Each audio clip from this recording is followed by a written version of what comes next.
ராமானுஜதயா பாத்திரம் ஞான வைராக்கியபூர்ணம் ஸ்ரீமத்வேங்கடநாதாரியம் வந்தே வேதாந்ததேசிகம் லக்ஷ்மீநாதசமாரம்பாம் நாதயாமுனமத்தியமாம் அஸ்மதாச்சாரியபர்யந்தாம் வந்தே குருபரம்பராம் யோ நித்யமச்சுதபதாம்புஜயுக்மருக்மவ்யாமோஹதஸ்ததிதராணி திருணாய மேனே அஸ்மத்குரோர்பகவதோஸ்ய தைகசிந்தோ ராமானுஜஸ்ய சரணௌ சரணம் பிரபத்யே மாதா பிதா யுவதயஸ்தனயா விபூதிः சர்வம் யதேவ நியமேன மதன்வயானாம் ஆத்யஸ்ய நः குலபதேர்வகுலாபிராமம் ஸ்ரீமத்ததங்கிரியுகலம் பிரணமாமி மூர்ಧ್ನா பூதம் சரஸ்ச மகதாஹ்வய பட்டநாத ஸ்ரீபக்திதார குலசேகர யோகிவாஹான் பக்தாங்கிரிரேணு பரகால யதீந்திரமிஸ்ரான் ஸ்ரீமத்பராங்குஷமுனிம் பிரணதோஸ்மி நித்யம் முந்துற்றணஞ்சே முயற்றி தரித்துரைத்து வந்தித்து வாயார வாழ்த்தியே சந்த முருகூரும் சோலைசூழ் மொய்பூம் பொருணல் குருகூரன் மாறன் பேர் கூறு. முன்னுரைத்த திருவிருத்தம் 100 பாட்டும் முறையும் வரும் ஆசிரியமேழு பாட்டும் மன்னிய நற்பொருள் பெரிய திருவந்தாதே மறவாதபடி 87 பாட்டும் பின்னுரைத்ததோர் திருவாய்மொழி எப்பொழுதும் பிழையற 1002 பாட்டும் இந்நிலத்தில் வைகாசி விசாகன் தன்னில் எழிற்குறுகை வருமாறா இறங்கு நீயே முயற்றி சுமந்தெழுந்து முந்திற்ற நெஞ்சே இயற்றுவாய் எம்மொடு நீ கூடி நயப்புடைய நாவீன் தொடை கிளவி உள்பொதிவோம் நற்பூவை பூவின்ற வண்ணர் புகழ். உன்னாட்டுத்தே சென்றே அந்த பாசுரத்தை பார்த்தோம் அழகாக. இந்த லோகத்திலே இங்கே நாம் இருக்கும்போது நமக்கு கிடைக்கக்கூடிய பகவத் அனுபவம் என்பது உள்நாட்டிலே இருக்கக்கூடிய நமக்கு உள்ளூரிலே நமக்கு கிடைக்கக்கூடிய சௌக்கியம். ஸ்ரீவைகுண்டத்திலே நமக்கு கிடைக்கக்கூடிய பகவத் அனுபவங்கிறது வெளியூர்ல இருக்கக்கூடியது. உள்ளூர் சௌக்கியத்தை காட்டிலும் வெளியூர்ல ஆனந்தம் அதிகமா இருந்தா கூட இருக்கிற ஊர்ல சுகமா இருந்தா அதுவே போரும் அப்படின்னு நினைக்கிற மாதிரி நம்ம ஊர்ல சுகமா இருந்தா அது போரும். வெளியூர்ல ஆனந்தம் ஏதோ ஒண்ணுன்னா ஆனந்தம் இருக்கும், ஆனா போய் பார்த்தா தானே தெரியும் எப்படி இருக்கும் என்ன ஏதுன்னு. அப்படின்னு உள்ளூர் சுகத்தை ப்ரிஃபர் பண்றவர்கள், அதை ஏற்பவர்கள் உண்டோ இல்லையோ. அதே போல உள்நாட்டுத்தே சென்றே ஊழ்வினை அஞ்சுமே விண்ணாட்டை ஒன்றாமிச்சுமே அப்படின்னு. ஆனா இங்க இருந்தா இழிவோட இருக்கணுமே, இங்க இருந்தா பாப்பம் உண்டேன்னா எதுவானாலும் ஆழியங்கை பேராயர்க்கு ஆளாம் பிறப்பு. பகவானுக்கு தாசங்க பிறப்பு வந்தாச்சுன்னா அப்புறம் அதெல்லாம் ஒரு பெருட்டான்னு, பாப்பம் ஒரு பொருட்டா, எதுவானா என்ன, பகவானுக்கு தாசன் ஆயிடுச்சுன்னா அதுதானே முக்கியம். மற்றதெல்லாம் எதை பற்றியும் கவலை இல்லை, அதெல்லாம் இருந்தா இருந்துட்டு போட்டோம், என்ன வேணா இருந்துட்டு போகட்டும். ஆக உள்ளூர்ல சௌக்கியமாக இருக்கிறது தானே விசேஷம் அப்படின்னு சொல்ற. ஆகையினாலே இதுக்கு முன்னாடி சொல்லிட்டு வந்த ரீதியிலே குலம்னாலேயோ இல்ல ஆயுஷ்னாலேயோ உற்றார் உறவினராலேயோ ஏதோ ஒரு பெருமை வந்தாலும் பெருமை வராவிட்டாலும் சீர்மை இருந்தாலும் எதுவானாலும் அந்த எம்பெருமானை அனுபவித்தல் என்பதே ஓவாத ஊனாக ஊன் அப்படின்னு அதுவே நமக்கு எப்பவுமே அனுபவம் என்பதாக இருந்து கொண்டிரு அப்படின்னு நஞ்சே மனசை கூட்டு சொன்னார் இல்லையா, அது கிடைக்கிறது. இப்போது அடுத்த விஷயம் என்னன்னு கேட்டா, அது இருக்கட்டும், கைவல்யம்னு ஒண்ணு சொல்றாளே சாஸ்திரத்துல, ஜீவாத்மா அனுபவம் அப்படின்னு ஒண்ணு, அது என்னமோ ரொம்ப விசேஷம் அப்படிங்கிற ஆனந்தமயமாக இருக்கும் அப்படின்னு சொல்றாளே. இப்ப அதை பத்தி கொஞ்சம் யோசிச்சு பார்த்தாரா, இத்தனை பேசுறீர் சம்சார சுகத்தை பத்தி பேசுறீர், உற்றார் உறவினர் சுகம் கொடுத்தா கொடுக்கட்டும் துக்கம் கொடுத்தா கொடுக்கட்டும் நேர், என்னதான் குறைவு இருந்தாலும் உள்ளூர்ல பகவான் அனுபவிச்சுட்டு இருக்கிறதுன்னு நேர், அதெல்லாம் இருக்கட்டும். கைவல்யத்தை பத்தி உமா அபிப்பிராயம் என்ன, வாட் இஸ் யுவர் ஒப்பீனியன் கேட்பா இல்லையா வெறுமேனா, அதை பத்தி நீர் என்ன நினைச்சுன்னு இருக்கேன், அதுவும் இந்த மாதிரி வேண்டாம் அப்படிங்கிற எண்ணத்திலையா, அதை பத்தி என்ன நினைச்சுட்டு இருக்கீர் அப்படின்னா அதுக்காக இந்த பாசுரம். பிறப்பிறப்பு மூப்பு பிணிதுறந்து பின்னும் இறக்கவும் இன்புடைத்த மேலும் மரப்பெல்லாம் ஏதமே என்றல்லால் எண்ணுவனே மண்ணளந்தான் பாதமே ஏத்த பகல். முதல்ல கைவல்யம்னா என்ன பார்க்கணும். கேவல ஆத்மானுபவம், வெறும் ஜீவாத்மாவை மட்டும் அனுபவித்தல். கேவலம்னா மட்டும்னு அர்த்தம். வெறும் ஜீவாத்மாவை மட்டும் அனுபவித்தல். அதாவது சரீரத்தை விட்டுட்டு, இப்ப நம்ம சரீரத்தோடு அனுபவிச்சுட்டு இருக்கோம். எப்பவுமே சுகதுக்கங்கிறது ஜீவாத்மாவுக்கு தான். ஆனா சரீரத்தாலே வர சுகதுக்கம் வந்துட்டு இருக்கு. அதை விட்டுட்டு ஜீவாத்மாவை அனுபவித்தல். ஸ்ரீவைகுண்ட லோகத்துக்கு போனா அங்கேயும் ஜீவாத்மாவை அனுபவித்தல் உண்டு. ஆனா பரமாத்மாவோட சேர்ந்து ஜீவாத்மாவை அனுபவித்தல், பரமாத்மாவுக்கு தாசனாக தன்னை அனுபவித்தல் வரும். கைவல்யத்துல ரெண்டும் கிடையாது. சம்சாரத்துல சரீரத்தோடு இருந்து அனுபவித்தல், பரமபதத்துல பகவானோடு இருந்து அனுபவித்தல். இது ரெண்டையும் விட்டுட்டு ஜீவாத்மாவை மட்டும் அனுபவித்தல்ங்கிறது கைவல்யம். மூணுலயுமே ஜீவாத்மா அனுபவங்கிறது உண்டு. சம்சாரத்திலையும் ஜீவாத்மா அனுபவம் உண்டு. ஏன்னா சுகம்னு வரைச்சா அகம் சுக்கின்னு தான் வரும். நான் சுகமா இருக்கேன் தான் சுகம், நான் துக்கமா இருக்கேன் தான் துக்கம். இன்னொருத்தருக்கு சுகம் வந்து வச்சுக்கோங்க, நமக்கு அது சுகமாகாது. நமக்கு சுகம் வரும்போது தான் நமக்கு சுகமாகும். இன்னொருத்தருக்கு சுகம் வந்தா நமக்கு அது ஒரு இன்ஃபர்மேஷன், அவ்வளவுதான். அவர் சுகமா இருக்கார், அப்படியா, சந்தோஷம், அதோட சரி. இன்னொருத்தருக்கு துக்கம் வந்து வச்சுக்கோங்க, நமக்கு அது துக்கம் கிடையாது, அது ஒரு இன்ஃபர்மேஷன் மட்டும்தான். ஆனால் நான் சுகமா இருக்கேன், நான் துக்கமா இருக்கேன்னு தன்னையும் சேர்த்துதான் அந்த சுக துக்க அனுபவங்கிறது வரும். அதனால இங்க இருக்கச்ச தன்னையும் சேர்த்து சுகதுக்க அனுபவம் வரும். சம்சாரத்துல சரீரத்தோட சுகதுக்க அனுபவம். அதாவது என்ன கேட்டா சரீரத்தோட ஜீவாத்மா அனுபவம்.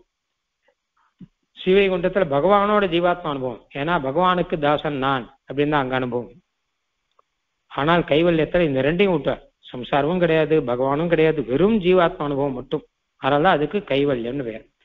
கேவலம்னா ஜீவாத்மா அனுபவம் மட்டும்னு அர்த்தம். இதுவும் இல்லாமல் அதுவும் இல்லாமல் ஜீவாத்மா அனுபவம் மட்டும். அது ஆனந்தம்ங்கிறாத சாஸ்திரத்துல சொல்றா. ஏன்னு கேட்டான்னா வெறும் ஜீவாத்மா இருக்கோம் இல்லையா, நம்ம நமக்கு ஒரு ஆனந்தம் தான். நான் அப்படின்னு நினைக்கும் போது ஒரு ஆனந்தமா இருக்கும். நான் ஏன் இப்படி இருக்கேன்னு நினைக்கும் போது தான் கஷ்டமா இருக்கும். நான் தூக்கத்துல நன்னா தெரியுமா, அது தூங்கும்போது பார்த்தானா ஜீவாத்மா அனுபவம் ஆனந்தமா தானே இருக்கு. சரீரத்தை விட்டுட்டு தூங்கும்போது சரீரத்தை மறந்துடுறோம், இந்திரியத்தை மறந்துடுறோம், விஷயங்களை மறந்துடுறோம், ஒண்ணும் இல்லை, வெறும் ஜீவாத்மா மட்டும் இருக்கு. ஆனந்தமா இருக்கா இல்லையா? ஜீவாத்மா மாத்திரம் இருக்கும் இல்லையோ, ஆனந்தமா இருக்கா இல்லையா?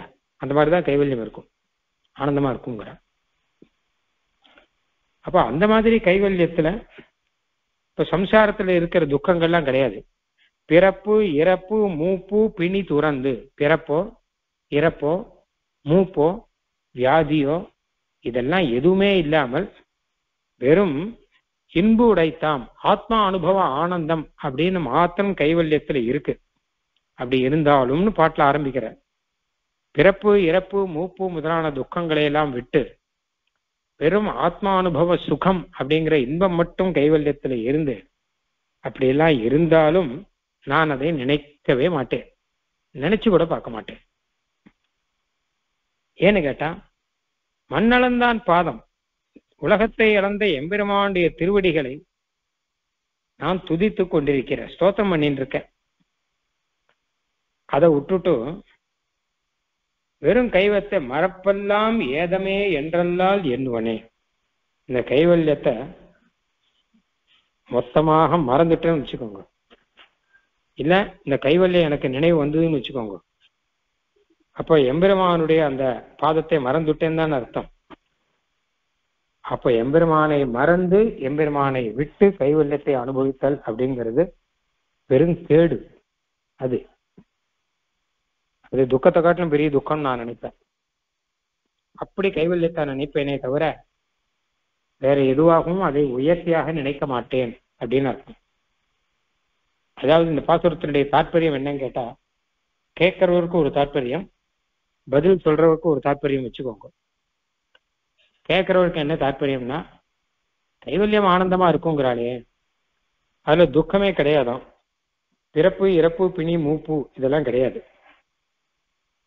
பிறத்தல் இது எல்லாமே துக்கம் தானே. பிறப்பே ஒரு துக்கம், ஏன்னா கர்ப்பவாசங்கள்லாம் பண்ணி பிறக்கணும். இறப்பே ஒரு துக்கம், எல்லாமே துக்கம். கைவல்யத்துல இந்த துக்கங்கள்லாம் கிடையாதுமே, அப்ப அந்த கைவல்யத்தை பத்தி ஒப்பீனியன் என்ன அப்படின்னு கேட்கிறேன். ஆழ்வார் என்ன சொல்றார், அதை நான் நினைச்சு கூட பார்க்க மாட்டேன் கைவல்யத்தை பத்தி. ஏன்னு கேட்டா அதுல பகவத் சம்பந்தம் கிடையாது, பகவத் அனுபவங்கிறது கிடையாது. மண்ணளந்தான் பாதமே ஏத்தாத நாழியாச்சு அது. கைவல்யத்தை நினைச்சிட்டோம்னா பெருமாள், ஏன்னா கைவல்யம் அதையும் விட்டுதானே வரணும், இதையும் விட்டுட்டு பெருமாளையும் விட்டுதானே. அப்ப உலகத்தை அளந்த திருவிக்கிரம பெருமானுடைய திருவடியை மறந்து விட்டு ஒரு கைவல்யம் அப்படின்னா அதை காட்டிலும் எனக்கு மோசம் கிடையாது. அதை காட்டிலும் சம்சாரமே பரவாயில்ல. ஏன்னா சம்சாரத்துல பிறப்பு இறப்பு பிணி மூப்பு எல்லாம் இருந்தா கூட நடுவில் பெருமாளை நினைச்சானா பார்க்கலாம். நடுவில் கைங்கரியங்கள்லாம் பண்ணிட்டு இருக்கோம், ஏதோ ஒன்று பண்ணிட்டு இருக்கோம், கொஞ்சம் கொஞ்சம் கைங்கரியம் பண்ணிட்டு இருக்கலாம். ஆனா கைவல்யத்துல இதுவும் கிடையாது அதுவும் கிடையாது ஒன்றும் கிடையாது, வெறும் ஆத்மானுபவம்னா அப்ப பகவத் அனுபவமே துளியோட கிடையாது, மொத்தமா மறந்து போயிடும் அப்படின்னா அப்ப முழு மறத்தல், பகவத் அனுபவத்தை நன்னா மொத்தமாக மறந்து போய் ஜீவாத்மா அனுபவம் பண்றான்னா அது ஏதல், அது எனக்கு பெரிய கேடு, அது தேவையே இல்லை, பெருந்துக்கம் அப்படின்னு நினைச்சிருவேன். அது வேண்டவே வேண்டாம், அதுக்கு சம்சாரமே பரவாயில்ல அப்படின்னு நினைப்பேன். அது முதலே சொன்ன மாதிரியாக பகவத் அனுபவம் சம்சாரத்தில் இருக்கு அப்படின்னா தான் அது ஒரு சக்தி. கைவரியத்தை பகவத் அனுபவங்கிறது துளி கூட கிடையாது, இல்லாதபடினால அது கொஞ்சம் கூட அது நினைச்சு கூட நம்ம பார்க்கக்கூடாது அப்படின்னு இதனுடைய சாரம். பிறப்பிறப்பு மூப்பு பிணி துறந்து பின்னும் இறக்கவும் இன்புடைத்த மேலும் மறப்பெல்லாம் ஏதமே என்றல்லால் எண்ணுவனே மண்ணளந்தான் பாதமே ஏத்தா பகல். முதல்ல கைவல்யம் இன்பம் நினைச்சாலும் ஆரம்பத்தில் சொல்ற. ஏன்னா ஆத்மானுபவ சுகம் இருக்கும் இல்லையோ, அதை பத்தி பல பேர் பல விதமா சொல்றா. ஜீவாத்மானுபவ சுகம், ஜீவாத்மானுபவத்துல என்ன சுகம் இருக்கு, நியாய சாஸ்திரத்துல ஒண்ணு சொல்றா. இதுல சுகம்னு ஒண்ணு கிடையாது, துக்கம் இல்லைங்கிறது தான் சுகம் சொல்லிட்டு இருக்காங்க. உதாரணமா தூங்கும்போது சுகமா தூங்கினேன்னு சொல்றோம். சுகம் தூங்கும்போது என்ன சுகம் இருக்கு, ஒரு சுகமும் இல்லையே. சுகமும் கிடையாது துக்கம் கிடையாது, அடிச்சு போட்ட கட்ட மாதிரி இருக்கான் அவன். ஒரு கல் மாதிரி படுத்துன்னு தூங்கிட்டு சுகமா தூங்கினேங்கிறான். தூங்கும்போது போய் என்ன சுகம் இருக்கு? அப்ப சுகம்னா என்ன அர்த்தம் கேட்டா துக்கம் இல்லைன்னு அர்த்தம். துக்கம் இல்லாத சில பேர் சுகம்னு சொல்லுவான். அப்பா இப்பதான் சுகமா இருக்கு அப்படின்னு. துக்கம் இல்லை அப்படிங்கிற அர்த்தத்துல பாரத்தை இறக்கி வச்சவன் தலையில பாரம் சுமக்கிறான்னு வச்சுக்கோங்க, பெரிய பாரம், அதை இறக்கி வைப்பான். இறக்கி வச்சா அப்பா சுகமா இருக்கு அப்படின்னுவான். என்ன இறக்கி வச்சா சுகமான கிடையாது, ஆனா துக்கம் இல்லைங்கிறத சுகம்னு சொல்றான். அந்த மாதிரிதான் தூக்கத்துல துக்கம் கிடையாது, தூக்கத்துல துக்கம் கிடையாது, கொஞ்சம் கூட துக்கம் கிடையாது, சுகம் துக்கம் ரெண்டும் கிடையாது. இந்த துக்கம் இல்லைங்கிறது தான் சுகம் சொல்லிட்டு இருக்கான வேற தூக்கத்துல உண்மையிலே சுகம் ஒண்ணு கிடையாது அப்படின்னு நியாயமதத்துலாம் சொல்லிருக்கான். ஆனா உபனிஷத்து சித்தாந்தத்துல என்ன கேட்டா, வேதாந்த சித்தாந்தத்துல நம்ம பூர்வாச்சாரியால் சித்தாந்தத்துல என்ன கேட்டா, தூக்கத்துல கூட சுகம் உண்டு. தூங்கி எழுந்தவன் சுகமகம் அஸ்வாப்சம், நான் சுகமா தூங்கினேன் அப்படிங்கிறான். இந்த சுகம்ங்கிறது இந்த லோகத்துல நம்ம மூச்சுன்னு இருக்கும்போது வர சுகம் இல்லையோ அது மாதிரி இல்லை, அதுக்கு இதுக்கு வித்தியாசம் இருக்கு. ஏன்னா மூச்சுன்னு இருக்கும்போது வர சுகம்ங்கிறது இந்திரியங்கள் மூலமா தான் வரணும், அது வேற வழி கிடையாது. கண்ணு மூலமாகவோ காது மூலமாகவோ நாக்கு மூலமாகவோ மனசு மூலமாகவோ ஏதோ ஒன்று நினைச்சு பார்த்து சுகமா இருக்கும். அந்த மாதிரி இந்திரியம் மூலமா வரணும். தூக்கத்துல வர சுகங்கிறது இந்திரிய மூலமா வர சுகம் இல்லை, அதனால அது மாதிரி இது இருக்காது. எப்பவுமே இந்திரிய மூலமா வர சுகம் மாதிரி இது கொஞ்சம் டிஃபரெண்ட், டோட்டலி வித்தியாசம் இது. அதனால நையாயிகன் சொல்றதுக்கு பதில் இதுதான். நீ சொல்றப்பா தூக்கத்துல சுகம் கிடையாதுன்னு சொல்றியோ இல்லையோ, அது இந்திரியத்தினாலே வரக்கூடிய சுகம் கிடையாது. சரீரத்தினாலேயோ இந்திரியத்தினாலேயோ மனசினாலேயோ வரக்கூடிய சுகம் தூக்கத்தில் கிடையாது, அது வாஸ்தவம் தான். ஆனால் ஆத்ம சுகம்னு ஒண்ணு உண்டு, அததான் சுகம் அகங்கிறான். நான் சுகமா தூங்கினேன், நான் சுகம், நான்கிறதுல ஒரு சுகம் ஒண்ணு இருக்கு ஆத்மானுபவத்துல. இது என்ன சுகம்? ஆத்மானுபவத்துல போய் என்ன சுகம் இருக்கு? நான் அப்படின்னு சொல்லி வச்சுக்கோங்க, அதுல போய் என்ன சுகம் இருக்கு? நான் சொல்றது இருக்கட்டும், இது ஒரு அனுபவம். இந்த அனுபவத்துல போய் என்ன சுகம் இருக்கு அப்படின்னு கேட்டான்னா என்ன சொல்றா, இது அனுகூலமா இருக்கும் இல்லையோ, அதான் சுகம்னு சொல்றோம். அனுகூலமா அதாவது என்ன கேட்டானா, இது கொஞ்சம் கஷ்டப்பட்டு புரிஞ்சுக்கணும். இந்த பட்ட சொல்றேன் வேதாந்த விஷயம். சுகமான வஸ்துக்கள்லாம் சுகமா இருக்கிறதுக்கு காரணமே இந்த நான்கிறது சேரப்படினால்தான். ஏற்கனவே அது சொன்னேன். இது எனக்கு சுகமா இருக்கு அப்படின்னா நான்கிறது சேர்ந்தாதான் அது நமக்கு சுகமா இருக்கும், இல்லாட்டா சுகமா இருக்காது. நான் இதை சாப்பிட்றேன், நான் இதை பார்க்கிறேன், நான் இதை கேட்கிறேன் அப்படின்னு இந்த ஆத்மாவோட சேரும்போது தான் அது சுகமா இருக்கு எல்லாமே. இன்னொருத்தர் அதை பார்க்கறதா நமக்கு சுகம் வராதே. நான் அதை பார்க்கிறேன்னு வரும்போது தான் நமக்கு சுகம் வரும்.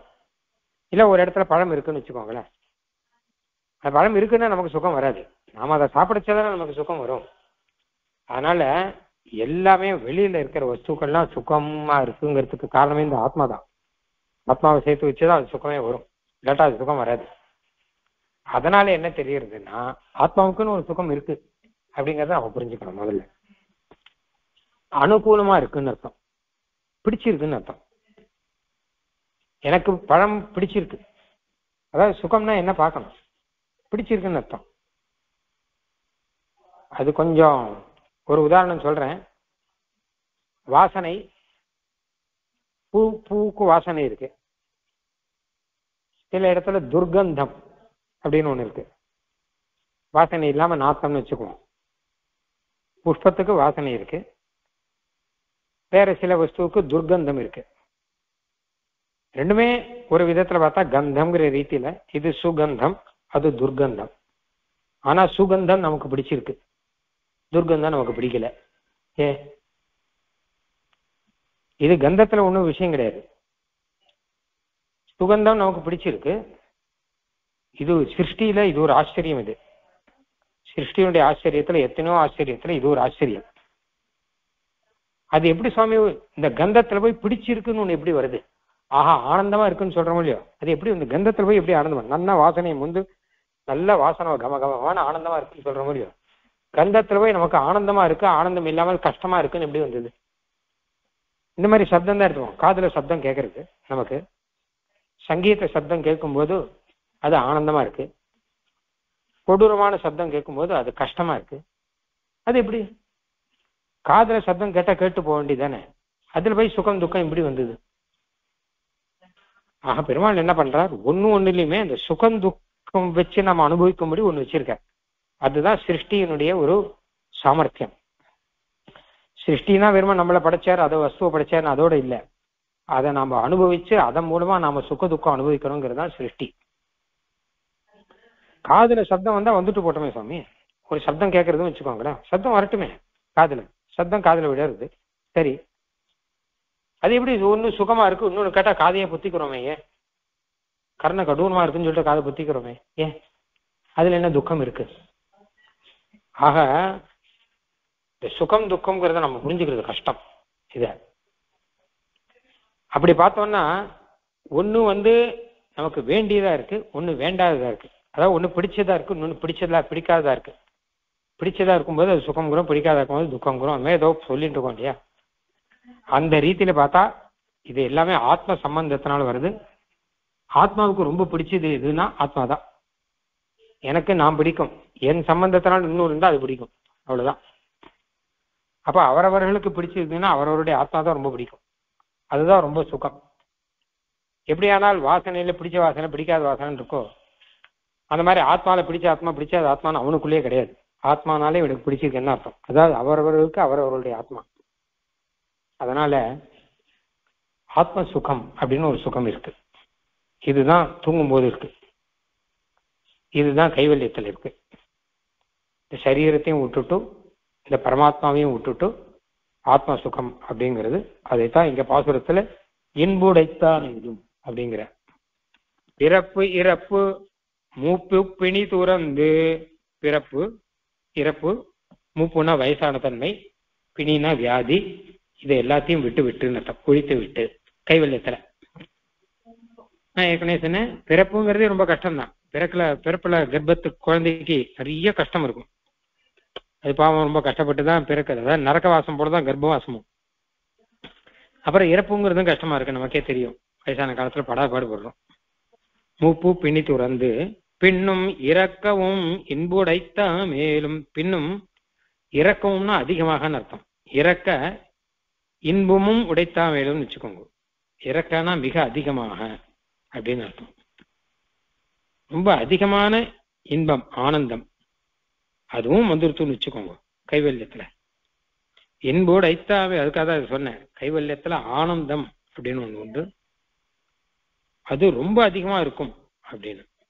பின்னும் மேலும் இறக்கன அதிகமாக இன்பும் ஆனந்தம் உடைத்தாமேலும் கொண்டிருந்தாலும், கைவல்யத்துல துக்கம் இல்லைன்னு மாத்திரம் இல்லை, துக்கம் இல்லை, பிறப்பு இறப்பு மூப்பு பிணி துறந்துன்னு நியாயமத்தத்திலும் சொல்றா. ஆனா உபநிடத்துல என்ன சொல்றா, அதுக்கு வேணும் துக்கம் இல்லைன்னு மட்டும் இல்லப்பா, ஆனந்தம் இருக்கு அப்படிங்கிறா. அந்த ஆனந்தமும் சம்சாரத்துல இருக்கிற விஷயத்தினாலே வரக்கூடிய விஷய சுகம் போல இல்ல, அது இறக்கவும் இன்பம். இந்த இறக்கான அதிகமான அர்த்தம், அதிகமான இன்பம் கைவல்யத்துல இருக்குன்னு சாஸ்திரத்துல சொல்றா. அந்த கைவல்யத்தை பத்தி இப்ப ஆழ்வார்கிட்ட கேள்வி, அப்படி ஒரு கைவல்யம் ஒண்ணு இருக்காமே, அது ரொம்ப அதிகமான ஆனந்தமா இருக்குமாமே அப்படின்னு கேள்வி. அதுக்குதான் சொல்றார், இன்புடைத்தா மேலும், அப்படி இருப்பதாக, அதிகமான இன்பத்தை உடைத்ததாக இருந்தாலும் என்ன கேட்டா, மரப்பெல்லாம் எதமே என்றல்லால் என்னுவனே மண்ணளந்தான் பாதமே ஏத்தா பகல் அப்படின்னு. அப்போ அந்த மரப்புன்னு வருது, இது இருக்கட்டும் சுவாமி, இறப்பு இல்லை சரி வாஸ்தவம், இறக்கமான இன்பம் அதிகமான இன்பம் இருக்கு சரி வாஸ்தவம், ஆனால் பகவானை மறந்துடுவானாமே. அப்ப மறப்பெல்லாம் ஏதமே, பகவானை மறந்துட்டு இருக்கிறது ஒவ்வொரு க்ஷணமும் கஷ்டம், பெருங்கேடு, பெரும் ஆபத்து. என்றல்லால் இதை தவிர நான் வேற என்ன நினைப்பேன்? கைவல்யத்தை பத்தி என்ன சுருக்கமா சொல்லுவேன் அப்படின்னு சொன்னா, பகவானை மறந்துட்டு இருக்கக்கூடிய கைவல்யத்தை போல பெருங்கேடு கிடையாது அப்படின்னு தவிர வேற என்ன சொல்லுவேன் நான்? மறப்பெல்லாம் மொத்தம் பகவானை பத்தி ஏதாவது கொஞ்சமா ஞாபகம் இருந்தா பரவாயில்ல சுவாமி. சம்சாரத்துல அப்பப்போ கொஞ்சம் கொஞ்சமா ஞாபகம் இருக்கு, அப்பப்போ ஞாபகம் வச்சுட்டு இருக்கான். மொத்தமா பகவானை பத்தி, ஏன்னா கைவல்யம்னா கேவலம் பேரொல்யம், இதையும் விட்டுட்டு அதையும் விட்டுட்டு சரீரத்தையும் விட்டுட்டு ஈஸ்வரனையும் விட்டுட்டு வெறும் ஆத்மா பத்தி சொல்றதுன்னா என்னது? பகவானை உடனமா சரீரத்தை விட்டுட்டோம், சரீரத்தினாலே வரக்கூடிய பிறப்பு இறப்பு பிணி மீப்பு விட்டுட்டோம்னா சரி, ஆனா பகவானையும் விட்டுட்டோம்னா ஐயோ எனக்கு அது வேறவே வேண்டாம், அப்படி ஒண்ணு தேவையில்லை. அதை காட்டுல பிறப்பு இறப்பு பிணி மூப்பு எல்லாத்தோடையும் கூட பகவான் நினைச்சுட்டு இருக்கேன் அப்படின்னு. இல்ல அது ஏதோ ஆனந்தங்கிறாளேன்னா அந்த ஆனந்தம் எனக்கு வேண்டாங்கிற, பகவத் ஆனந்தம் இல்லாமல் அந்த ஆனந்தம் எனக்கு தேவையில்லை அப்படின்னு விட்டார். அதனால மறப்பெல்லாம் ஏதமே என்றல்லால், மறப்பு எல்லாம் பகவானை மறந்திருக்கிறது எல்லாமே, அதான் மொத்தமாக முழுசாக பகவானை மறந்திருப்பது என்பது ஏதமே, இது பெருங்கேடே. என்றல்லால் எண்ணுவனே, அப்படி இல்லாமல் வேற நினைப்பேனா நானு? அப்படிதான் நினைப்பேன், அது தவிர வேற எந்த மாதிரி நினைப்பேன்? ஏன் மறக்கணும்னா, மண்ணளந்தான் பாதமே ஏத்தா பகல், மண்ணளந்தான் உலகத்தை அளந்த எம்பெருமானுடைய பாதத்தை ஏத்தாத பகல்னா சமயம் அர்த்தம். பாதத்தை ஏத்தாத அந்த கைவல்ய சமயத்திலே பகவானை மொத்தமாக மறந்துட்டு இருக்கானே, கைவல்ய சமயம் வச்சுக்கோங்க, கைவல்ய காலத்துல பகவானை ஏத்தாமல் அவன் இருக்கிறானே, பகவானை மொத்தமா மறந்துட்டு இருக்கானே, அதை போல ஏதம் கிடையாது, அதை போல கேடு கிடையாது அப்படின்னு அர்த்தம். மறப்பெல்லாம் ஏதமே என்று அல்லால் என்னவன், அதை இன்னும் திடமா சொல்ற. இத கேடுன்னு சொல்வேன்னு சொல்லல, இத கேடுன்னு நினைக்காம வேற என்ன சொல்றது?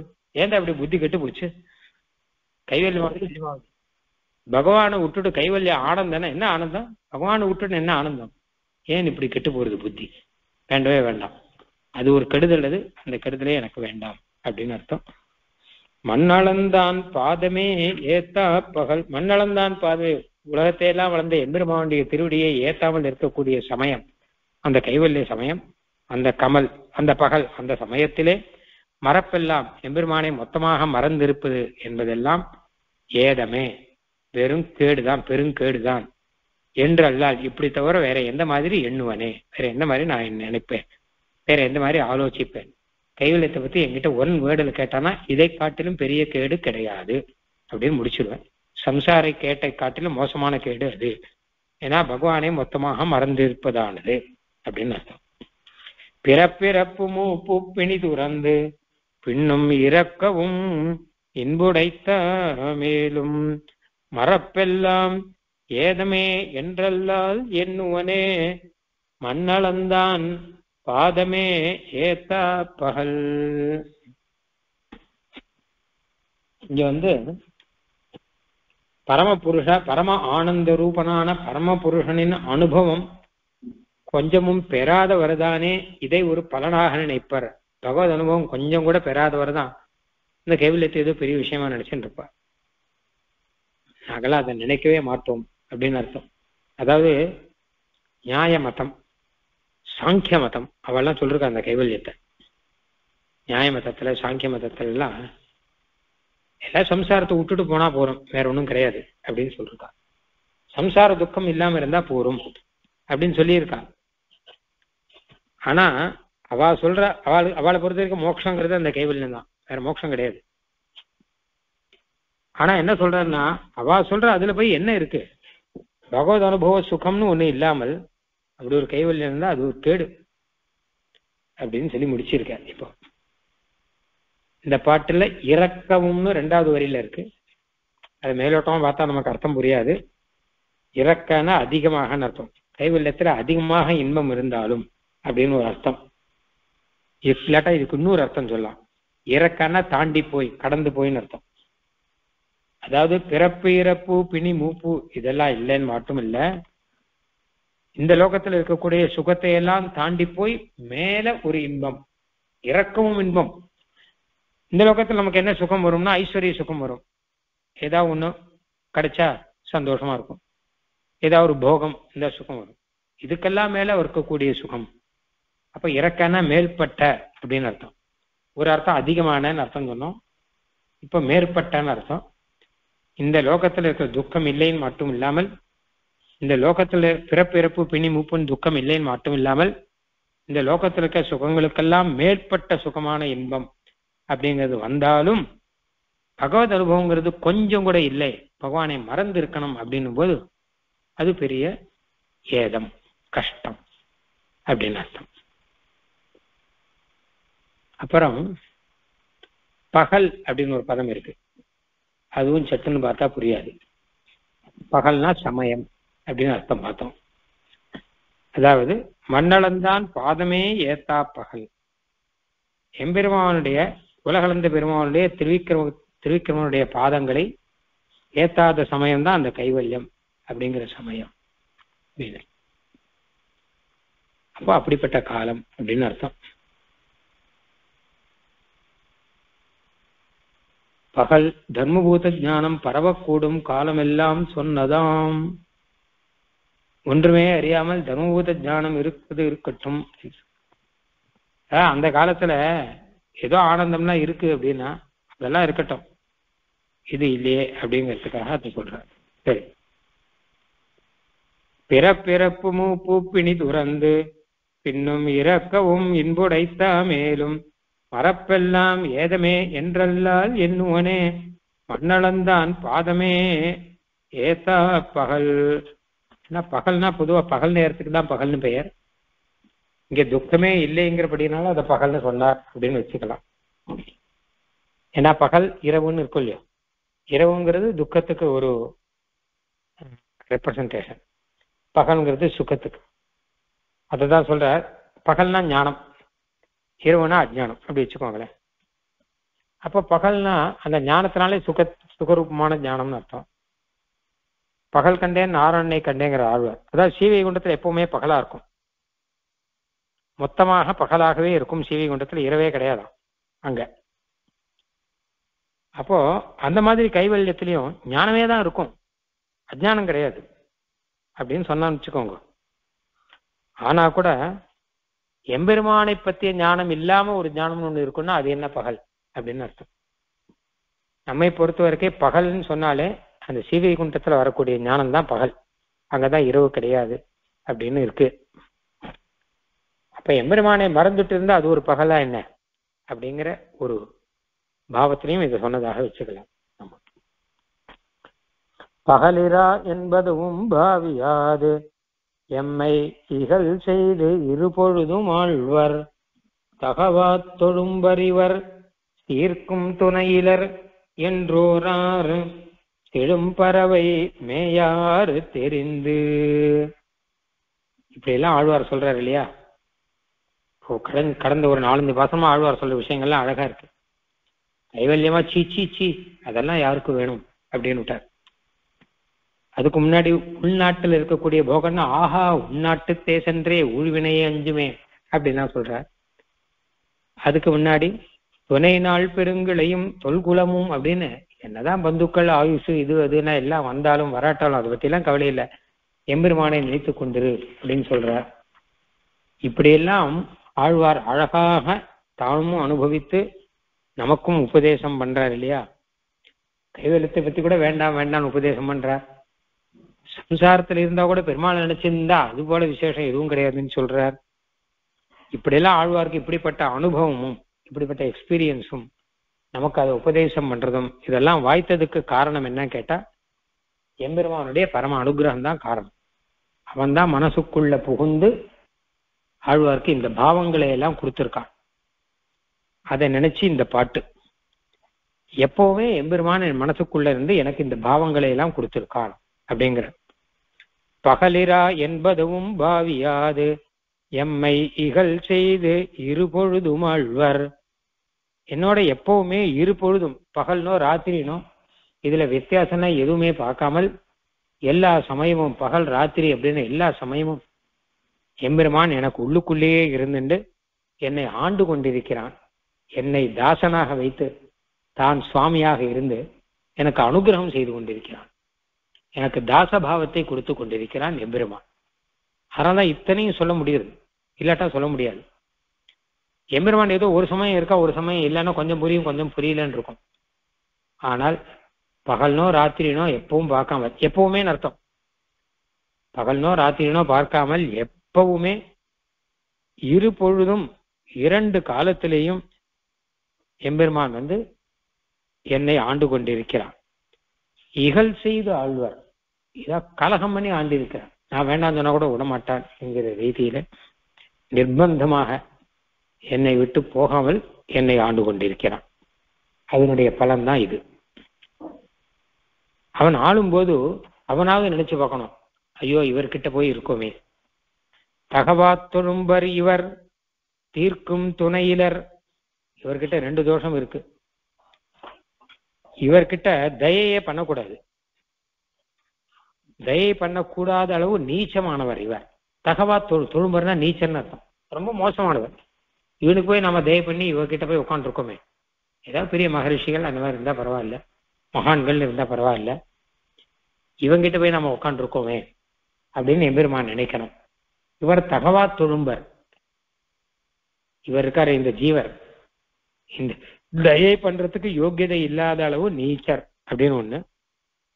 தீர்க்கும் துணையிலர், இல்ல நல்ல சிறந்ததான துணை ஆச்சாரியர்கள் முதலான துணை இருந்தா அதுவாது பரவாயில்ல, அதுவும் கிடையாது. ஒண்ணு இவராவது நல்லா இருக்கணும், இல்ல நல்லவாளோடு சேர்ந்தாவது இருக்கணும், அவ கோஷ்டியிலேயாவது இருக்கணும். 2 இதுவும் இவனுக்கு இல்லை. அதனால இவனுக்கு போய் நம்ம என்ன அனுகிரகம் பண்ற, இவன் கூட எதுக்கு இருக்கிறது அப்படின்னு பெருமாள் நினைக்கணும். ஆனா நினைக்கலையேங்கிறார். அப்படி நினைக்கலையே, நினைக்காம எங்கிட்ட உட்காந்துருக்காரு. இவர் தகவாத்தொழும்பர் இவர் தீர்க்கும் துணையிலர் என்று ஓரார் அப்படிலாம் நினைச்சு பார்க்கணுமே. பெருமாள் உண்மையில பார்த்தா என்கிட்ட இந்த 2 தோஷத்தை நினைச்சு பார்த்து என்னை கைவிடணும், என்கிட்டே வரக்கூடாது. ஆனால் இதையெல்லாம் நினைச்சு பார்க்கல. நினைச்சு பார்க்காமல் இரு பொழுதும் என்னை ஆண்டு கொண்டிருக்கிறாரே, அதனால்தான் இத்தனை இந்த அனுபவங்கள்லாம் எனக்கு வாய்த்திருக்கு. செழும் பறவை மேயாறு தெரிந்து. செழும் பறவை, பறவைன்னா கடல்னு அர்த்தம். நல்ல பெரிய கடலான திருப்பார்கடலிலே மேய்ந்து எப்பொழுதும் திருப்பார்கடலிலே சேர்ந்து இருக்கக்கூடிய எம்பெருமான் என்னை இவன் மோசமானவர் அப்படின்னும் இவர் நல்லவாளோடு சேராதவர் அப்படின்னும் என்கிட்ட இருக்க தோஷங்களை எல்லாம் கொஞ்சம் கூட யோசிச்சு பார்க்காமல் எப்பொழுதுமே என் மனசுல உட்கார்ந்து இருக்காரு இல்லையா. பகல் ஈரான்னு பார்க்காமல் எப்பவும் உட்கார்ந்து இல்லையா. அதான் ஆண்டு கொண்டிருக்கிறாரே அதைத்தான் நான் நினைக்கிறேன். அதனுடைய பலன்தான் இந்த மாதிரியான பாவங்கள்லாம் எனக்கு வந்திருக்கின்றன அப்படின்னு இந்த பாட்டினுடைய தாற்பயம். பகலிரா என்பதும் பாவியாது எம்மை இகழ் செய்து இரு பொழுதும் ஆழ்வர். எப்பவுமே எம்பெருமான் என்னை ஆழ்வர். ஆழ்வர்னா என்ன அர்த்தம்னா எல்லாரையும் உலக மொத்தத்தையும் ஆண்டுன்னு இருக்கார். அந்த மாதிரி என்னை ஆண்டுன்னு இருக்கான்னு அர்த்தம் இல்லை. என்னை ஆழ்வர்னா என்னை ஆளாக்கி கொண்டு, என்னை தாசனாக்கி கொண்டு எனக்கு சுவாமியாக இருப்பார்னு அர்த்தம். நான் தாசன்னா எனக்கு புரியும்படி பண்ணிட்டார். என்னுடைய கைங்கரியத்தை ஏற்றுக்கொண்டு இருக்கார். ஆளும்போது எப்படின்னு கேட்டான்னா, ஒன்னு இரு பொழுதும் ஆழ்வார். பகல் இரா எல்லா பொழுதும் 24 hours அப்படின்னு வச்சுக்கோங்க. காத்தால 12 மணி காலம், ராத்திரி 12, பகல் 12, ராத்திரி 12, 24 hours எப்பவுமே இந்த தாசபாவத்தை ஊட்டி கொண்டு என்னோட இருக்கார் பெருமாள். எப்பாவது போயிட்டாருன்னா பரவாயில்ல, எப்படி போகல. அப்புறம் ரெண்டாவது இகழ் செய்து ஆழ்வார். இகழ் செய்துன்னா நிர்பந்தம் செய்துன்னு அர்த்தம். நான் வேண்டான்னு சொன்னா கூட நிர்பந்தம், அதெல்லாம் வேண்டாம்னா வேண்டாம், நான் இருக்கேன் உங்க கூட, நீ எனக்கு கைங்கரியம் பண்ணின்று அப்படின்னு சொல்லிட்டு இருக்க. நீ எனக்கு தாசன் தான், தொம்மே அகம்மே மாதிரி. தொம்மேன்னு பெருமாள் சொல்ற, நீ என்னை சேர்ந்தவன், என்னுடைய தாசன் இல்ல அகம்மேங்கிறான். நான் உன்னை சேர்ந்தவன் இல்லை, நான் பாத்துக்கிறேன் அப்படின்னா ஆனா விடமாட்டான். அதனால அவர் சொல்லிட்டார், அதனால நான் உன்னை விட்டு போயிடுறேன்னு போக மாட்டார், இங்கே வந்து இருப்பேன். நாமலாம் இந்த பண்றோம். இது ஒரு விவாதம்ங்கிற பராசர பட்டர் சொன்னார், தொம்மே அகமே விவாதம். பெருமாள் நம்ம கிட்ட நீ என்னை சேர்ந்தவன், என்னுடைய தாசன் சொன்னா கூட அதெல்லாம் கிடையாது கிடையாது அப்படின்னு நாம சொல்றோம். நான் பாட்டுக்கு ஃப்ரீயா இருந்துட்டு இருக்கேன் அப்படின்றோம். ஆனா அப்படி சொன்னாலும் பெருமாள் நம்மை விடாமல் நிர்பந்தப்படுத்தி, இல்லை இல்லை நீ என்னை சேர்ந்தவன் தான், என்னுடைய தாசன் தான், இல்லாட்ட விட்டு போகணுமே. ஆத்துல யாராவது சொன்னா ஒண்ணு விட்டு போயிடுறேன், ஏதாவது கோபம் வந்துடுறது. அப்படி சொல்லி அப்படியானா நான் உன் வீட்டு வாசப்படி மிதிக்க மாட்டேன், நீ வேற நான் வேற அப்படின்னு விட்டு போயிடுறாங்க. அந்த மாதிரி பெருமாள் அகமே நான் சொன்னான்னா, நம்ம சொன்னோன்னா உடனே பெருமாள் என்ன பண்ணா கோபிச்சுண்டு, சரி நீயே இருந்துக்கோ, நீ ஒன்றும் எனக்கு வேண்டாம்னு சொல்லிட்டு பெருமாள் விட்டு போனோமோ இல்லையோ. ஆனா போகலையே. உடனே மறுநாள் இன்னொரு சேவையை கொடுத்து, தொம்மே நீ இப்போ என்னை சேர்ந்தவன்கிற நம்ம கிட்ட. அப்போ இதான் நிர்பந்தமாக நம்ம சொன்னா கூட விடாமல் நிர்பந்தமாக எம்மை ஆழ்வார். நீ எனக்கு தாசன், நீ எனக்கு தாசன்னு சொல்லிட்டு எம்மை ஆட்கொள்வார் அப்படின்னு அர்த்தம். ஆக இந்த ரெண்டு விஷயம், இரு பொழுதும் ஆழ்வார், இகழ் செய்து ஆழ்வார். இருபதும் எப்பொழுதும் அர்த்தம். அதாவது சில பேர் பார்த்தோம்னு வச்சுக்கோங்களேன், தேவதாந்திர பக்தர்கள்லாம் கொஞ்ச நாள் பெருமாள் சேவிப்பா, கொஞ்ச நாள் வேற தேவதை சேவிப்பா, இன்னும் கொஞ்ச நாள் அத்வைதம் பேசுவா, அகம் பிரம்மாஸ்மி நானும் பிரம்மம் ஒண்ணுதான் அப்படின்னு. அந்த மாதிரிலாம் இல்லையே. இரு பொழுதும் ஆழ்வார், 24 மணிக்காலம் பெருமாளுக்கு தாசன் நான் தான். இகழ் செய்து இரு பொழுதும் ஆழ்வார், நிர்பந்தப்படுத்தி 24 மணிக்காலம் நீ எனக்கு தாசன்கிறத உறுதிப்படுத்தி என்னை தாசனாக்கி கொண்டு எம்பெருமான் இருக்கிறான். பகலிரா என்பதும் பாவியாது. அதுல பகல்னோ ராத்திரினோ இதை பத்தி எல்லாம் பாவிக்கல. இது பகற்காலம், இது ராத்திரி காலம். யாராவது ராத்துக்கு வந்தானா பகல் ராத்திரி எல்லாம் யோசிப்பா இல்லையா, நான் பகல்ல இருக்க ராத்திரி கிளம்பிடுறேன் அப்படின்வா. இல்ல சில பேர் ராத்திரி இருக்க நாளைக்கு அத்தலை ஆனா கிளம்பிடுறேன் அப்படின்னு இல்லையோ. அந்த வாளுக்கு பகல் இரா கணக்கு உண்டு இல்லையோ, ராத்திரி பகல்னு கணக்கு உண்டு. ஆனா என்ன பகல்லாம் இருந்துட்டு என்ன ராத்திரி என்ன பண்ண போறோங்க அப்படின்னு கேட்பான். இல்லாட்டா இவனே கேட்பான், நான் ராத்திரி என்ன பண்றதா உத்தேசம் அப்படின்னு. அதையும் கொஞ்சம் படுத்துட்டு பிமால் பஸ் ஏறி போயிடுறேன், ஏதாவது சொல்லணும் இல்லையோ. ஆனா பகல் ஈரா எதை பத்தியும் கவலைப்படலை. ஆனாலும் சரி இரு பொழுதும் ஆழ்வார். இந்த பகல் ஈராங்கிறதுக்கு ரெண்டு அர்த்தம் சொல்லலாம். ஒண்ணு எல்லா பொழுதுமே எந்த காலத்திலையும் ஆழ்வார்னு அர்த்தம். இன்னொன்னு முன்னாடி சொன்ன மாதிரி பகல் இரா அப்படியே, பகல்னா ஞானம் இருக்கிற சமயம், இரான்னா ஞானம் இல்லாத சமயம். நமக்கு ஏதோ நல்ல ஞானம் காலசமம் வேலைசமம் கேட்டு ஞானம் இருக்கிற சமயம். இல்ல இந்த ஞானங்கள்லாம் எதுவுமே இல்லாமல் நிம்மதியா போய் உட்காந்துருக்கலாம், காலசேவம்லாம் கேட்டு போர் அடிச்சாச்சு, கொஞ்ச நேரம் வெறும் உட்காந்துருக்கலாம் கூட, அப்ப கூட பெருமாள் உள்ள நீ என்னுடைய தாசன் அப்படின்னு. அதனால ஞானம் இருக்கிற சமயமானாலும் சரி, ஞானம் இல்லாத சமயமானாலும் சரி, எதை பத்தியும் கவலைப்படாம. எனக்கு ஒண்ணு ஞானம் இல்லையே அப்படின்னா, உனக்கு ஞானம் எதுவுமே வேண்டாமா, என்ன ஞானம் இல்லை அப்படின்னு கேட்டா, எனக்கு உன்னுடைய சொரூப ரூப குண விபூதி அதை பத்தி எல்லாம் ஞானம் எல்லாம் எதுவுமே இல்லை, காலக்ஷேபங்கள்லாம் எதுவுமே புரிய மாட்டேங்கிறதுன்னா ஒன்றும் புரிய வேண்டாம். நீ என்னுடைய தாசன்கிறது புரிஞ்சு அது போறோம் நான் இருக்கேன் அப்படிங்கிற. அதெல்லாம் இதான் இராமல் நல்ல ஞானம் கைகூடினவர்களுக்கும் நல்ல ஞானமே இல்லாதவர்களுக்கும் நல்ல ஞானம் கைகூடின போதும் நல்ல ஞானம் இல்லாத போதும் ஒண்ணும் இல்லாமல் சில சமயம் 1 மணி காலம் காலட்சேபம் கேட்டோம் வச்சுக்கோங்க. அதுக்கப்புறம் என்ன புரியும் கேட்டானா ஒன்றும் புரியாது, சூன்யம். என்ன புரிஞ்சுதுன்னு ஒருத்தர் கேட்டா அப்படின்னா அவர் சொன்னார், இந்த விஷயங்கள்லாம் எனக்கு புரியாதுங்கிறது புரிஞ்சுதுன்னாரு. அவ்வளவுதான். இதெல்லாம் புரிந்து கொள்ள முடியாத கஷ்டமான விஷயம் அப்படிங்கிறது எனக்கு புரிஞ்சுது. இதெல்லாம் நமக்கு புத்தியில ஏறாது அப்படின்னு புரிஞ்சுது. வேற என்ன புரிஞ்சுது அப்படின்னு கேட்டான்னா சரி ஏதோ பெருமாள் இல்லையா விபூதி நல்லா இருக்கு. தத்துவமுக்தாகலாபத்தில் சொன்ன கஷ்டமான விஷயங்கள்லாம் புரியலன்னா தேசியன் கடைசியில் ஒன்று சொல்றாரு. அதுல பிருத்திவி அப்பு தேஜஸ் வாயு ஆகாசம் இதை பத்தி மொத்தத்தை அலசு ஆராய்ச்சி கடைசியில் ஒரு ஸ்லோகம் சொன்னார். இதெல்லாம் இருக்கட்டும், இது மொத்தத்தையும் வழி நடத்தணும் எம்பெருமான்.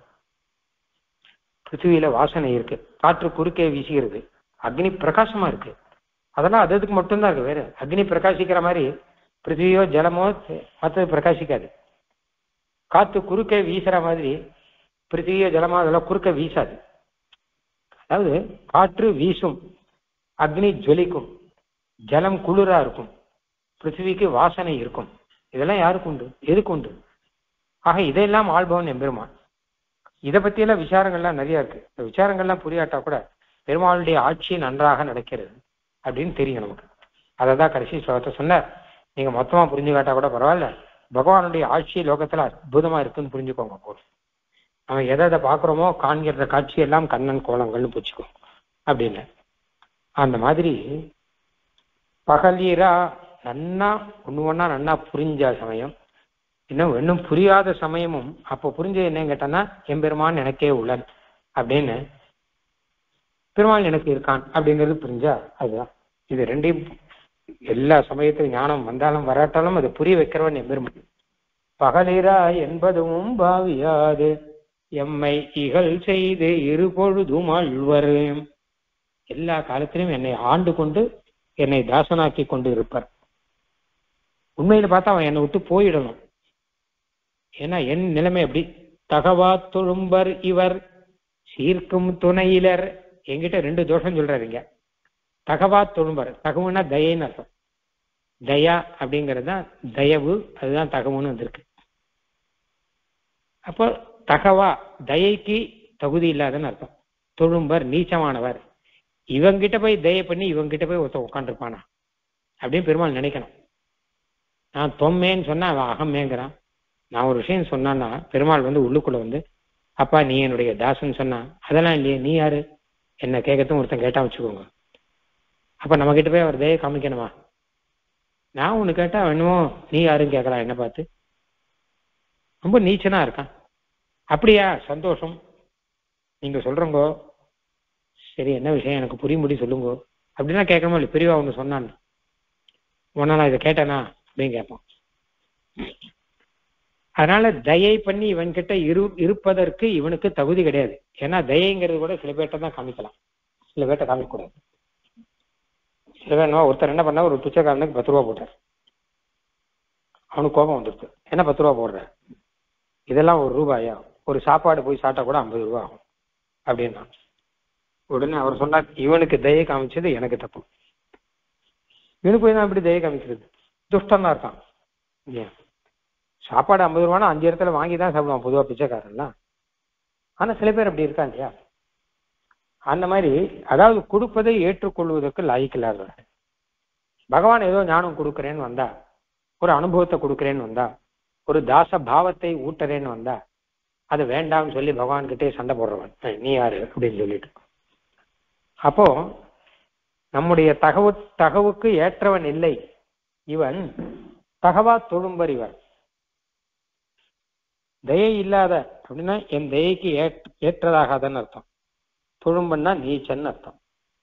தகவா தயை பண்ண தகாத, தகவானா தகாதன்னு ஒரு அர்த்தம் வச்சுப்போம் இல்லட்டா. தகவில்லாத தகுதி இல்லாதன்னு அர்த்தம் வச்சுப்போம். அப்ப தகுதி இல்லாத தொழும்பர் இவர், நீச்சரானவர் இவர்னு ஒண்ணு. 2வது சீர்க்கும் துணையிலர். சீர்க்கும் துணைனா நல்ல துணைன்னு அர்த்தம். நல்ல சீர்மை, நல்ல கல்யாண குணங்களை உடைய துணை ஆச்சாரியர். மகான்கள்.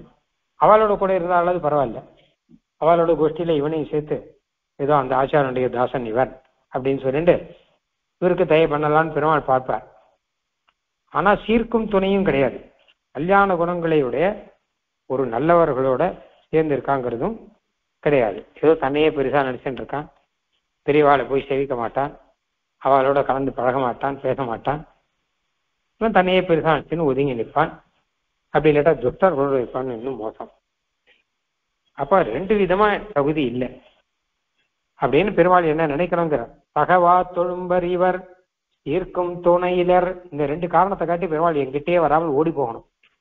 ஆனால் என்று ஓரார் இப்படியெல்லாம் என்னை பத்தி நினைச்சே பார்க்க மாட்டேன்.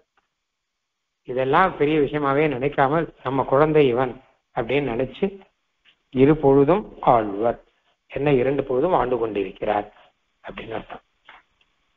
தகவா தொழும்பர் இவர் ஈர்க்கும் துணையில, அதான் என்ன கேட்டான்னா, ஒருத்தனுக்கு ரொம்ப நீச்சனா இருந்தா கூட ஒரு ஆச்சாரியனோட சேர்ந்து இருந்தா வச்சுக்கோங்களேன், அது ஒரு நல்ல பாகவதாலோட சேர்ந்து இருந்தா வச்சுக்கோங்க, இப்போ ஒரு ரீதியில சரி போனா போயிட்டு போறது.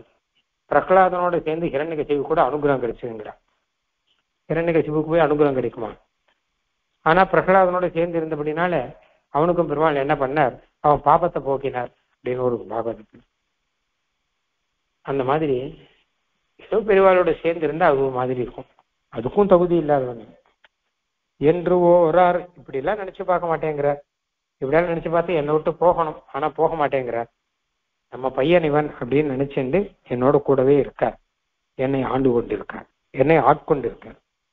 செழும் பறவை மேயார் தெரிந்து, செழும் பறவை மேயார், இவர் சிறந்த கடலிலே இருப்பவர் அர்த்தம்.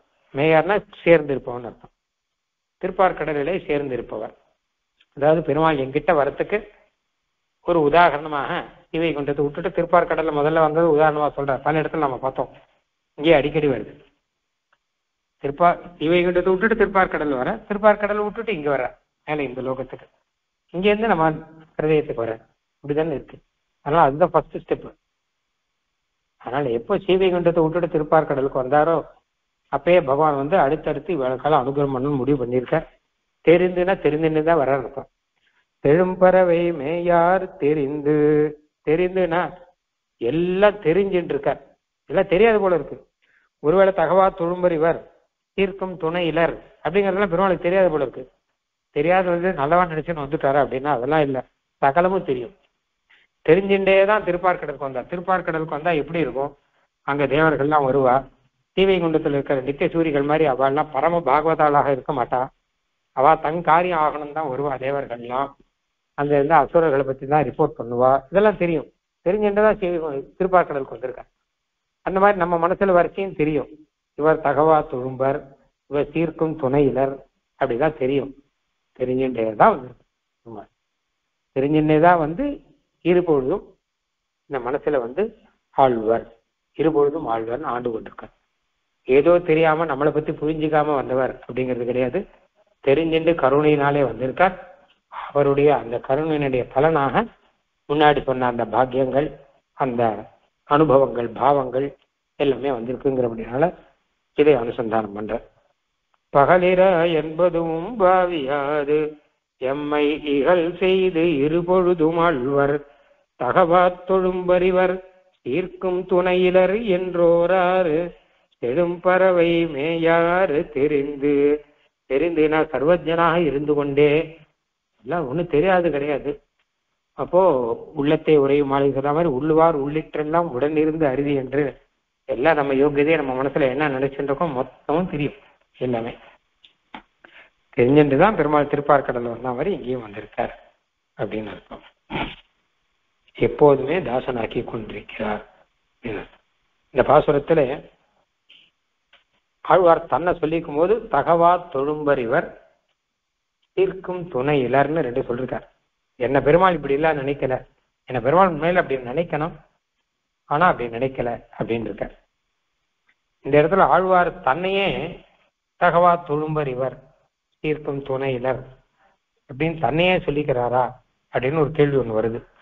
ரொம்ப நீச்சனானவர், எதுக்கும் தகுதி இல்லாதவர் அப்படிலாம் ஆழ்வார் சொல்லிக்கிறாரா அப்படின்னா நைச்சியானுசந்தானம் அப்படிங்கிற ரீதியில சொல்லிக்கிறார் அப்படின்னு ஒண்ணு. ரெண்டாவது என்ன கேட்டா, நாமெல்லாம் இப்படி சொல்லணும் அப்படிங்கிறதுக்காக நமக்காக சொல்லிக்கிறான்னு ஒண்ணு. மூணாவது தகவா தொழும்பர் இவர்னு பகவச்சனம் இருக்கும் இல்லையோ, இவன் வரணும். ஆழ்வார் தன்னை சொல்றா இருந்தா தகவா தொழும்பன் இவன் சீர்க்கும் துணை இளன் அப்படின்னு தானே வரணும். தன்னை பத்தி சொல்றதா இருந்தா தொழும்பர் அப்படிங்கிறபடினால நம்மையும் கூட்டுண்டு தன்னையும் கூட்டுண்டு சேர்த்து வச்சுண்டு இப்படியெல்லாம் பெருமாள் நினைச்சு பார்க்க மாட்டார், நமக்கு அனுகிரகம் பண்ணுவார் அப்படிங்கிற அர்த்தத்தில் நம்மையும் சேர்த்து சொல்றார் அப்படின்னு வச்சுக்கலாம். முதல்ல சொன்னது நைத்தியானுசந்தானம் அப்படிங்கிறது இது ஒரு பெரிய விஷயம். நீச்சனாக தன்னை சொல்லிக் கொள்ளுதல் அப்படின்னு அர்த்தம். நீ நைத்தியானுசந்தானம்ங்கிறத அப்படி என்ன சொல்லியிருக்க முன்னாடியே ஒரு கட்டுரை ஒண்ணு எழுதியிருக்கேன். நைத்தியானுசந்தானா நீச்சனாக தன்னை சொல்லிக் கொள்ளுதல் அர்த்தம். நான் நீச்சன் சொல்லிக் கொள்ளுதல். ரொம்ப நாள் அப்படிதான் நினைச்சுட்டு இருந்தேன். ஆனா அது அப்படி அர்த்தம் இல்லை. நீச்சனாக தன்னை சொல்லிக் கொள்ளுதல் இல்லை, நீச்சனாக தன்னை புரிந்து கொள்ளுதல். வெறுமை சொல்லிக்கிறதுல இல்லை. சில பேர் மனசுக்குள்ள பெருசா நினைச்சுன்னு வெளியில கழிச்சு ஐயோ அடியன் சுவாமி அதையா ரொம்ப சின்னவன்னு சொல்லிப்பாங்க. சில சமயம் அப்படி ஆயிடுறது நமக்கே. ஆனா அப்படி இல்லது. நாம நம்மளுடைய நீச்சத்தன்மையை நாம் புரிஞ்சுட்டோமா, நீச்சனாக தன்னை புரிந்து கொள்ளுதல், நீச்சனாக தன்னை அக்செப்ட் செய்து கொள்ளுதல், நீச்சனாக தன்னை உணர்ந்து கொள்ளுதல், அது வரைக்கும் போகணும். அது முதல்ல நீச்சன்கிறத புரிஞ்சுக்கணும். ரெண்டாவது நீச்சன்கிறத ஒத்துக்கணும், மனசுக்குள்ளேயாவது தனக்குள்ளேயாவது ஒத்துக்கணும். மூணாவது அதனுடைய ஒரு உணர்வு வேணும், நான் நீச்சன்கிறது. ஆக ஆழ்வாரானவர் அந்த உணர்வுலே இருந்து சொல்றார் அப்படின்னு அர்த்தம். அது எப்படிங்கிறது அடுத்தடுத்த பாட்டுல வரப்போகுது, இதை மேற்கொண்டு வரும். இதுல எல்லாத்துக்கு மேல குறிப்பாக இவர்னு பகவச்சந்திர சொல்றதுனால நம்மையும் சேர்த்து சொன்னார், இல்ல நமக்காக சொன்னார்ங்கிறத தாராளமா நம்ம எடுத்துக்கலாம். இப்படியெல்லாம் எம்பெருமான் நினைக்காமல் தகவா துரும்பறிவர் சீர்க்கும் துணை என்றோ சீர்க்கும் துணையிலர் அப்படின்லாம் சொல்லாமல் எம்பெருமான் இகழ் செய்து இருபொழுதும் வாழ்வார் அப்படின்னு இந்த பாட்டினுடைய தாற்பயம். இந்த ஒரு பரம பாக்கியம்தான், இதைதான் கொண்டாடணும். கைவல்யம் சம்சாரம் அதெல்லாம் ஒரு பக்கம் இருக்கட்டும், கொண்டாடும்படியாக இது இருக்கு என்பதாக சாதிச்சேன். ஆழ்வார் எம்பெருமான ஆர்தேசிகன் திருவடிகளே சரணம்.